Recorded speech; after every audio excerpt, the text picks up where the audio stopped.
After that season of Vanguard, did you feel yourself being more confident as like, not just drumming wise, but just... I will say... Or even well-rounded? Yeah. Yes.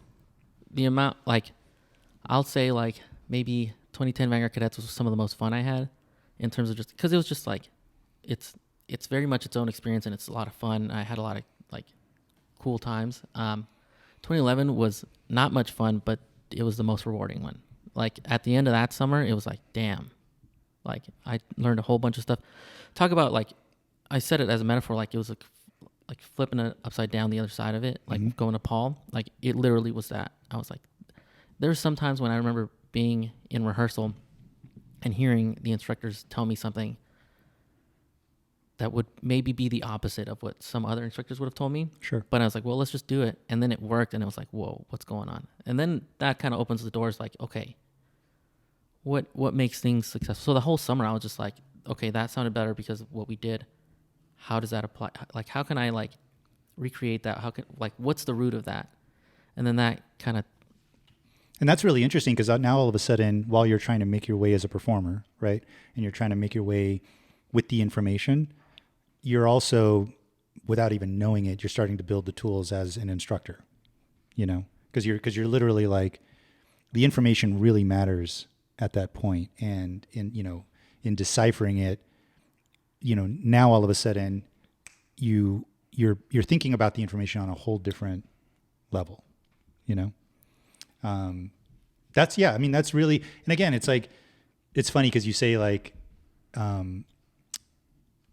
I sort of referenced it before, but this idea of, like you said, maybe like somebody told you something that might have been the opposite of what somebody else would have told you. Or as a performer, you sort of think that way, right? You think this is the antithesis of what this other person talks about. But if you talk to them about it, maybe it's not. Maybe to them, it's just two different paths to this same place, that they're trying to get everybody to. Well, you think about it for Vanguard that year too. It was a transition year for him. It's a whole new staff. Mm-hmm. Was it a whole new staff, core-wise in a lot of ways, or just the drum staff? Drum staff, horn staff was new from my understanding. Vitch staff was the same. Guard staff was the same from what I could tell. Yeah, I believe so. But even just like switching a horn staff and drum staff, there's a learning period. But you were there for those foundational years of what became like the championship years, Yeah. Yeah.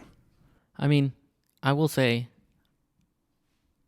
I definitely didn't feel Paul had a learning curve. He just came in and he just taught. Yeah. That's one thing I got right away. I was like, man, this guy's doing it, And the way he teaches too, it's so direct. Yeah, and it's easily relatable. It's like, oh, that just makes sense. Yeah, exactly. Yeah. Okay, cool. So you do RCC, you're the center there.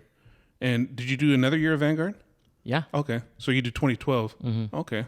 And were you like the center of the 2012 Vanguard line, or? No, that was Dan Seiler. That was my my good buddy. He was section leader that year. Okay, cool. Did you feel like more confident in that second year there at Vanguard? Yeah. That second year I had a lot more fun. Just because I knew what to expect. The first year I didn't know what to expect, and it was just kind of like, what's going on? Like, wait, I have to do it this way, and just trying to like keep up. I just felt like I kind of was always a little bit behind. Yeah.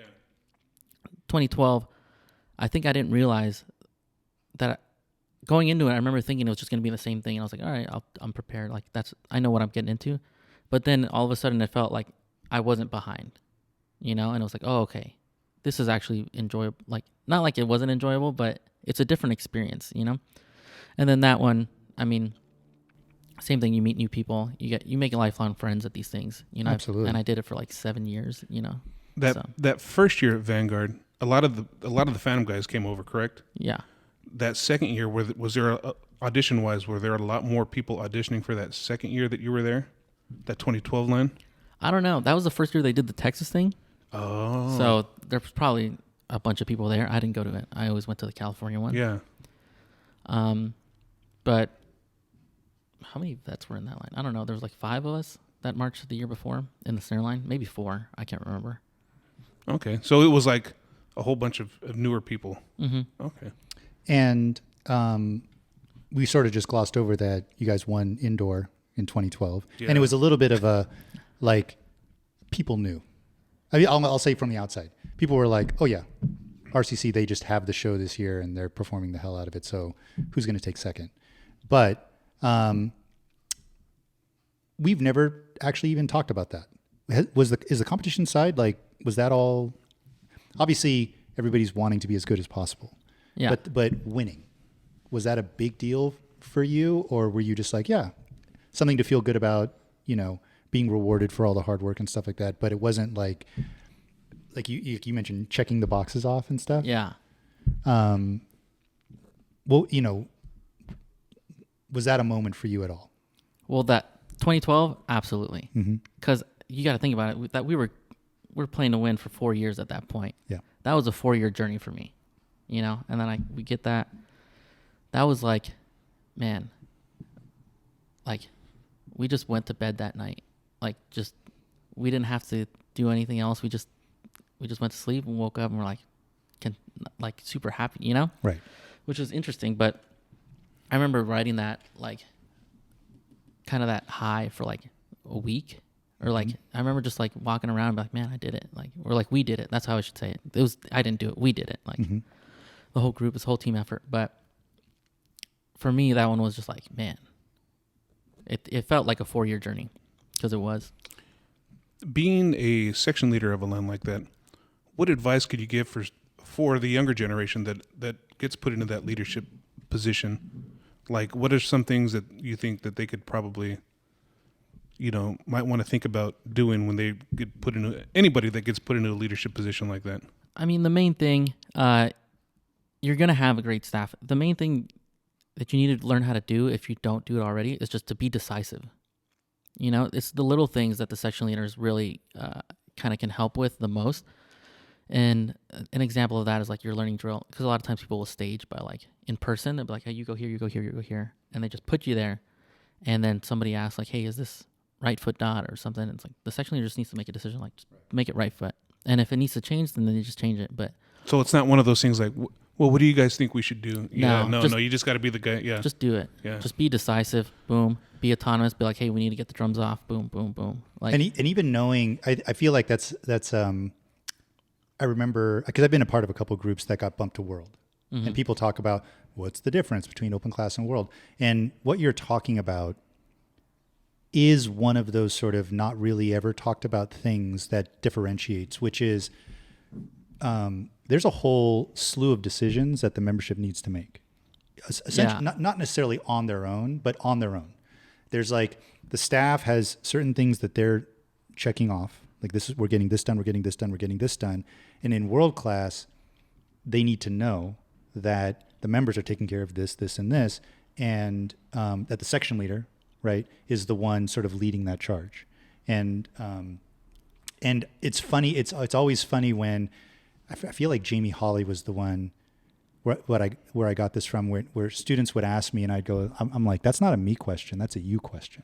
yeah, Make the decision. Yeah. I don't care what it is, just make the decision. Yeah. We have this other stuff to take care of. exactly.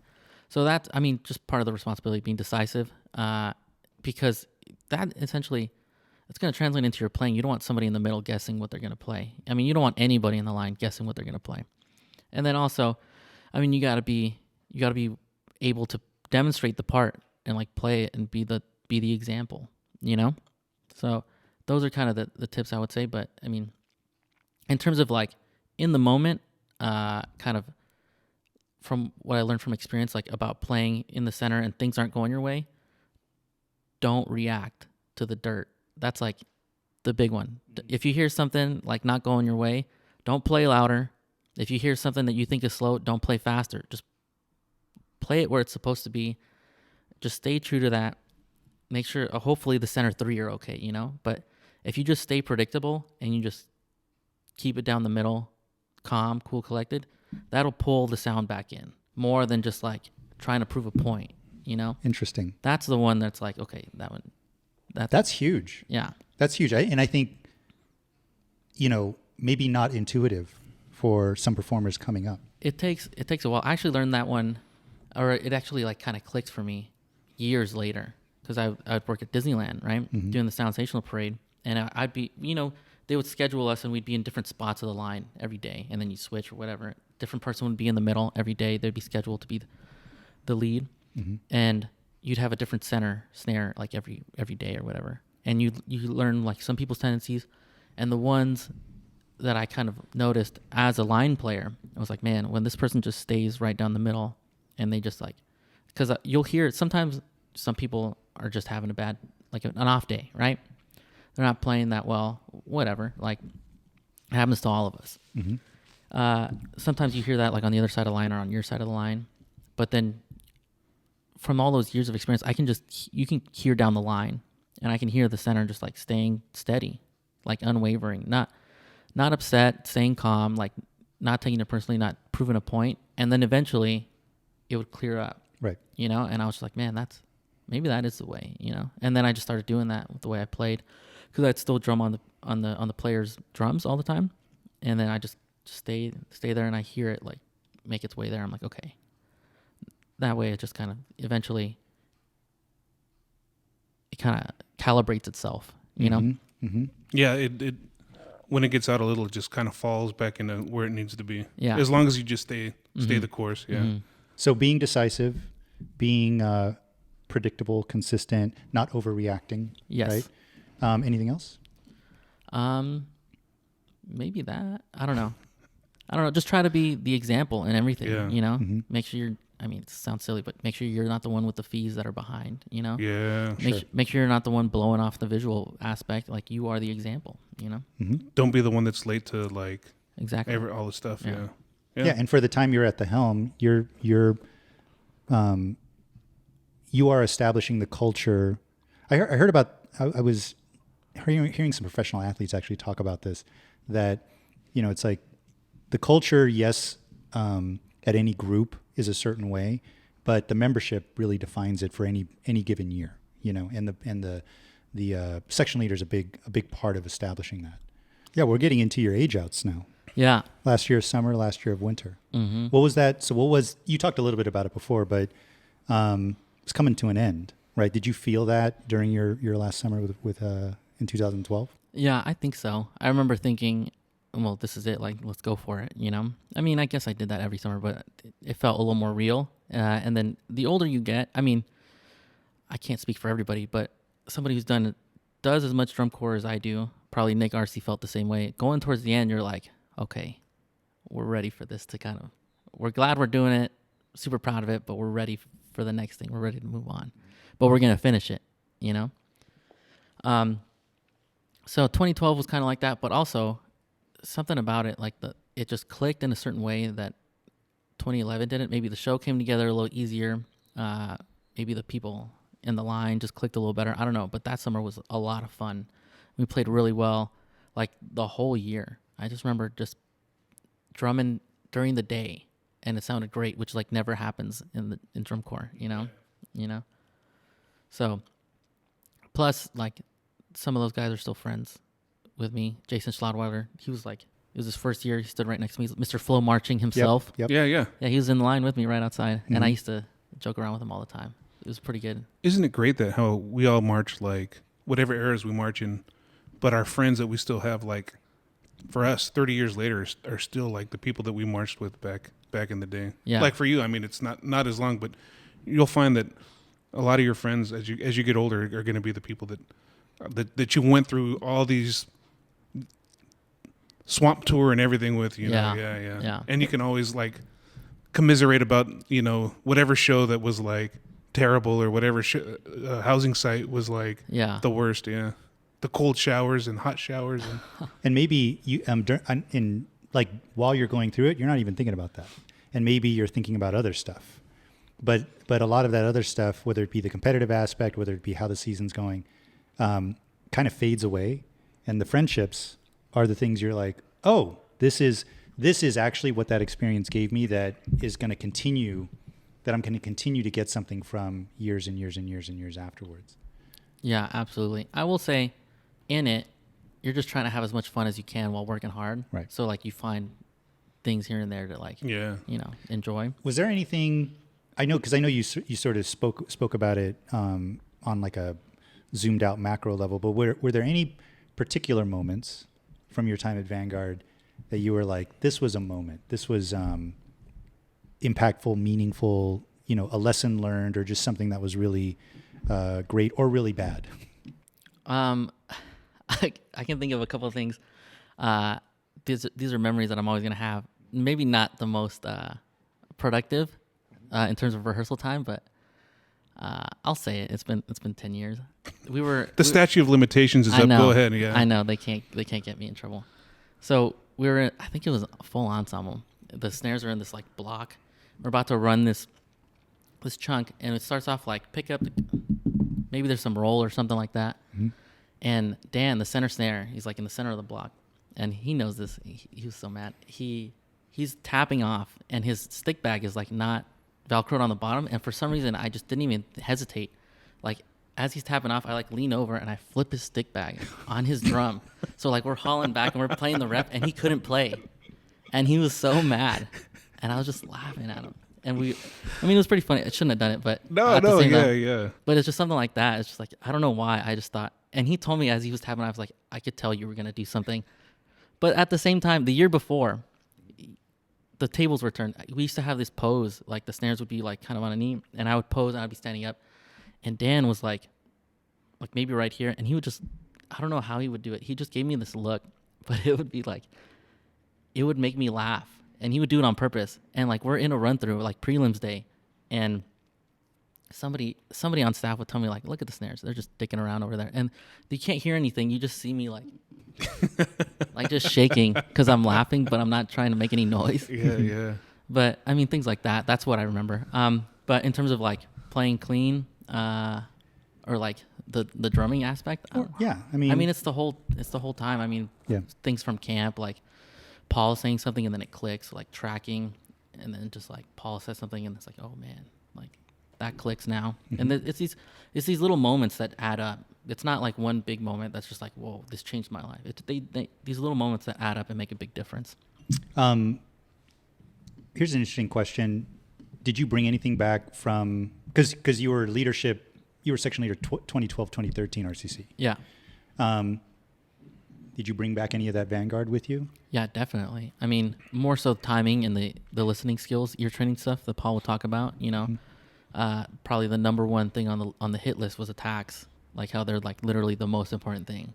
Mm-hmm. Like they cannot be ignored, attacks, some maybe some blend things. I can't remember specifically, but I remember that was like the biggest thing where I was like, man, we got to focus where these rhythms start, like just a little bit more. We used to focus a lot on where it ends, like because we were really big about at RCC ending with the Met, not letting that get away from us. Sure. But it seemed like, man, we could probably start it together, like put a little more emphasis in that, and then some maybe I don't know, things here and there. I don't know, it's 10 years ago, but I remember I came in and I was like, okay, we're gonna do things a little bit differently. But I mean, one, I learned a lot at Vanguard. Two, it had been 3 years with the group and we hadn't been as successful as we wanted. So it was like, well, we have to, I don't know what it takes to win. So we're just going to try really hard. We're just going to try to be the best at everything we can do. We're trying to be better at everything. Mm-hmm. I remember that was my mindset. It was like kind of those two things kind of went hand in hand. Was it, that all sounds really good. Did you get any pushback?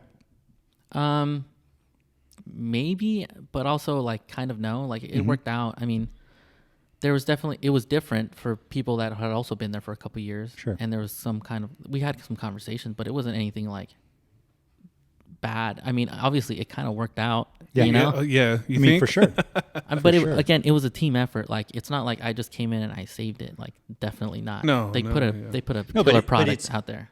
I think that's another one of the sort of unspoken things about, so like indoor, for example, you have this high level group. Everybody goes and marches this summer at different places, all very high level. They all come back with this high level experience, high level information. Marrying all of that together, right? Sometimes, it's just natural, but it's possible that it could lead to friction, if you want to even call it that, or it might take just a tiny bit of working out. Yeah. And that's what I was curious about because, like you coming back from Vanguard, the Blue Devils guys coming back, you had Blue Coats people coming back from that experience, but you guys managed to synthesize it all really well. You know, I will say, and I mentioned this on the RC interview. Everybody who knows me sort of knows this. 2013 RCC, my favorite indoor year ever. That's that black and white show, right? Yeah. Yeah. Just from the first moment that I saw it, I was teaching OCI at the time with Andres. Do you know Andres? Back from like I think so, yeah. I think I did a couple gigs with him. Yeah, exactly. Back from the old like Nico days and stuff. Yeah. And I just remember seeing that show and just feeling like it just felt really, really smart, you know, the way it was put together, obviously being performed at a high level. But I really, you know, and I know that year was challenging, maybe in a different way than like Totem was challenging, but all of the flat drum stuff, you know, that you guys would work on like over and over and over again. And like, the way you guys were playing being such a visual part of the show, Yeah. right, was really challenging as well, you know. How was that year for you? I mean, was your age out? Like, and that was like done. Yeah. That year, I would say kind of business as usual in terms of like, kind of like by 2012, we figured out like some system, you know, I can't remember all the specifics. 13, we just came in, we just did kind of the same stuff, but then we had to adapt, obviously, the flat drum stuff, the snares playing match. Some of the environmental demand, we were pretty spread out that year. Yeah. But I mean, we got along. We went through it. What am I trying to say? We went through it. We, you know, followed the system, and we came out with a product that we're proud of. You know, it's not like at that point, it's my 5th year. It's like, okay, we kind of know how it goes, Right. You know, and then being there with Nick and then Scott and like Nick Parsons and Nick RC, you know. So it was pretty fun. I mean, I remember finishing that. And it was just like, okay, cool. Now it's actually done. You know? And you were good. Yeah. Like, I mean, you do 5 years of it. Well- it's like, You felt fulfilled. yeah, Right. It's pretty fulfilling. Well, if you think about it, if you go back to like the high school time, it's like it's a lot of years of drum. Impulse. What was your first year Impulse again? 2005. 05. So that's like what, I did- 7-8 years total? I did 7 years of drum corps, and then 5 years of WGI, of RCC. Yeah. And then the high school. I usually don't count the marching band, but I guess I should. Yeah, you got to, man. I Yeah. mean, that's a long time. Yeah. towards the end, or maybe even before that, did you know you wanted to teach? I think maybe. And did you? Or was it like an accidental thing where like you didn't think about it and somebody said, "Hey, you want to tech for me?" And you'd be like, oh, "Okay." Yeah, and you just fall into it. Yeah, and was there a gap after you aged out before you started teaching, or did you jump into it right I away? jumped right into it, but not right into it. Like, I didn't know right away that I was going to be teaching. So towards the end, I remember thinking I wanted to do it, you know. And actually, Casey Brohard called me to teach the Vanguard cadets in 2012, and I was like, I'm still marching. Like, he didn't know, you know. So I think that's what first planted the bug. Like, oh yeah, maybe I would like to teach, you know. And so I had like a whole year with that, like, kind of in the back of my head. Then I age out, and then basically I don't hear anything for a while, and it becomes, I don't know, maybe October. We went to PASIC, and at that point I'm like, all right, well, nobody asked me to teach, then that's it. That's fine. I'm content. I'm ready to move on with my life. That's fine. And then we're at PASIC. We're rehearsing at like some parking lot because the Vanguard percussion section is playing. We're rehearsing at the parking lot, and they're handing us our per diem for the night or whatever. And I'm walking up in line, and then Paul's like, "Hey Zeus, let me talk to you for a second." Yeah, he doesn't call you cheese, huh? No. He did it once, and I was like, but he did it on purpose, knowing that I'd be like shocked. Right. That's like the reverse of your parents calling you by your full name. Yeah. If they call you by something other than, they're like, you know that there's something going on. Yeah. But he pulled me aside, and then he asked me what I'm doing this summer. I was like, no, I'm just hanging out. I was like, then that's when he asked me to teach the troopers. Mm-hmm. And he gave me this little spiel about, I forget what it was exactly, but something about like, okay, you go to maybe he was worried that I wouldn't want to teach like an up and coming group like that, because at that point they were like, that was his first year at Trooper. He was about to go. They were on the rebuild, right? Yeah. Yeah. So I think he was trying to like cushion that preemptively, and he was saying something along the lines like, you know, at that level, that's where you really cut your teeth and you really learn how to be a teacher. And I was like, sure. I was like, I just want to teach. I just want to keep doing it. Yeah, you were going to say yes regardless. Yeah, I was like, yeah, yeah. There was no selling you on it at all. It's like, Exactly. yeah, I'm in. Yeah, yeah. But I'm glad he said that, because looking back after it, now it's 10 years later, and it's like, man, he was right. That's where you get your teaching chops. Mm-hmm. You know, kind of those intermediate players. How you get them from intermediate to advanced. Yeah, that's cool. Hey, real quick, we were talking about your nickname Cheese. How did that come to be? I was literally about to ask that question. Yeah. This is like not drum related at all. Really? Good. Yeah. Good. Wow. We're going Okay. further back in time. This is in middle school. I had to have been 11 years old or something like that. Something really, really young. My name is Jesus. Yeah.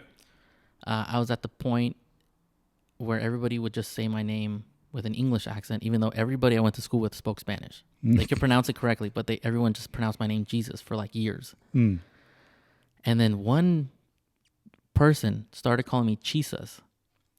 And for like a year, they called me Cheese. And it was like I did not enjoy it at all. And in fact, so this was maybe 7th grade. Did not like it for those 2 years. Get to high school, it's band camp, right? I'm like sitting down with like one of my friends who's same year as me. And upperclassman comes up like, oh, hey, what's your name? I'm like, oh, this is my chance. Like, oh, my name's Jesus. She's the same year as me. That's her older brother. Oh. And she's like, no, his name's Cheese. I was like, no. And he says like, okay, cool, your name's Cheese. And he walks away. And I remember that point, I was like, that's it. That was my last chance. Here we are. It's funny because usually Jesus is the way you pronounce it. But then you hear people, Jesus, you know, like two separate names, like Jesus. Yeah. And then like the nickname for that is actually Chewy. Yeah. Yeah.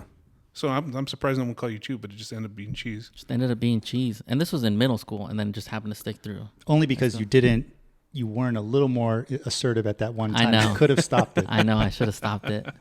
But that's all right. That's who you are now, you know. That's who I am to some people. Yeah, It's funny. yeah. And now it is like the drum thing. Like if you call me that, it's like, oh, you. I was like, oh, dude, this We're guy a must drumline cheese guy. everything up. Yeah. Nah. No, it's just not drumline related at all. That's cool. Any big lessons from that first summer teaching with troopers? Or just what was it like? I mean, it was interesting. I don't know if I should say this, but the first year I taught, I remember thinking like, man, I can't go back. I'm glad I'm not marching anymore. Like once you teach, it's like, dude, there's no way I'm going back. Because it's just different. I mean, also I did it a bunch, but I don't know. So I don't know. The first year was a lot of fun. I remember that. Just working, just drumming, just getting it. I mean, I was 22. Yeah, freshly 22. Like I'm fresh out. I'm like, let's go. Like I did 7 weeks that year. I did 3 weeks. I think I came home for 2 weeks and I did another 4 weeks. And it was just like fun. And we got pretty close. We got 13th place. I think we were out by like half a tenth. Yeah. Or something. It was like really close. It was like, That's good for like first time, you know. I know, Yeah, for yeah. year one. In the grind for all those weeks, yeah. Did you any sort of big revelations just in terms of like, I never knew that, but now that you're looking at it from the staff's perspective of just like stuff that goes on, you know, because now all of a sudden you're in staff discussions or you're going to critique or anything like that. Not that first year. That first year, I mean, I didn't do much extra behind the scenes stuff. That kind of thing happens more later, like when I got to Sure. Vanguard Cadets or something like that. But the first year I was just teaching drums and I was just on the road and it was fun, you know? I think it was like that the first couple, I mean, those whole trooper years. Right. So how many years did you do with troopers? 5. Wow. Wow. In the grind. Did they give you one of those cool trooper hats? No. You didn't I'm not a keep one of member. those? I'm not a member. They didn't give me a coin, nothing. Oh man. I feel like you should have like somehow procured one of those hats as like a memento of your time there. Maybe. Yeah. Maybe they'll send it. And who were you teaching with at the time? Who were the homies? It's all the same crew, basically, or like the same core crew. Lauren Teal was there. Some people have left since. Chris McWilliams, that's the first year. And then there was a couple people that have come and gone while I was there. I mean, I came and went, you know, but it's that same team, basically, like the kind of the same identity of the team. So that was 5 years straight. Mm-hmm. Were you teaching any high school at the time? Were you doing any indoor teaching? I think I did teach high school for the first couple of years after I aged out. And then I taught indoor. I taught POW in 2014. So that was right after I aged out as well. Mm-hmm. So I went troopers, POW. Was that the beginning era of POW, or was that? No, they were already into it. I think their first year was 2011 or something like that. Yeah, but 14 was the snafu at finals, where they didn't make finals. Was that the return that to was innocence 13. year? That was That was 13. 13. 13 was the return to innocence year. Yeah. So I did POW in 14, and then I taught Vanguard Winter 15 and 16. Oh yeah, Vanguard Winter percussion. Yeah. Yeah, there we go. Was Dave Flores there teaching it? Yeah, Dave. I worked with I met yeah. Dave there. That's where I first started. I worked with Rudy there. So that was, man, Rudy's a fun guy. Yeah, he is. Yeah, he is. Yeah. So Yeah, he is. Yeah, he's a lot of fun. yeah, I did that for those 2 years. And then I stopped teaching indoor for a while. I think, what year was that? 16. Around that time, that whole time I was working at Disneyland. Mm-hmm. I got into Sound Sensational 2013, so That's the parade, right? yeah, the parade. Yeah. So I did that until that ended like 4 years ago or whatever. And then around that time, 2015, 2016, I got into the Disneyland band and I started doing other shows. So I'm still in and around that. And then it was the fall of 2017, I think. I transferred to Cal State Fullerton. And then Let's go Titans. I went to Cal State Yeah, Fullerton. that's Nice. where my daughter goes to school. nice. Yeah. And then at that point, my schedule was like, okay, something's got to give. So I said goodbye to teaching high school drumline because I made enough money to get by, to live off of at Disney. Were you writing like percussion music? No, I didn't write. I just taught it. Yeah. I think I maybe wrote one drumline book out of all those years. Writing was never really my my passion in those early years, I mean, still kind of not now. I don't have much motivation to write drumline music. Not that I don't think it's cool. Obviously, I love it. It's just, if I want to write music, I want to be the one playing it. Yeah. So I a lot of my composition kind of motivation goes into like writing music for my own bands and stuff like that. Sure. And then when you transferred to Fullerton Music? Yeah. Okay. I went there to get my bachelor's of music, jazz studies. Low key, that's like a pretty good music. I mean, it just seems like a lot of people go there.